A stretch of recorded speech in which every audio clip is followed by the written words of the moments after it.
بسم الله الرحمن الرحيم. لم يكن الذين كفروا من أهل الكتاب والمشركين منفكين حتى تأتيهم البينة.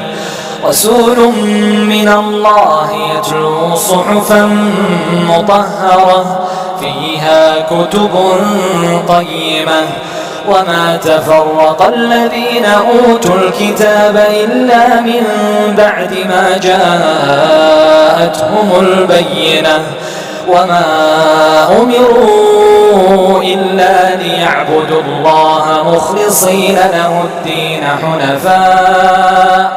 حنفاء ويقيموا الصلاة ويؤتوا الزكاة وذلك دين القيمة.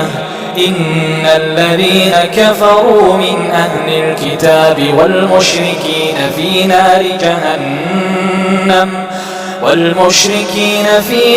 جهنم خالدين فيها أولئك هم شر البرية.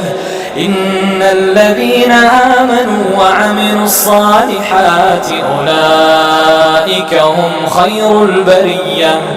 جزاؤهم عند ربهم جنات عدن تجري من تحتها الأنهار خالدين فيها أبدا رضي الله عنهم ورضوا عنه ذلك لمن خشي ربه.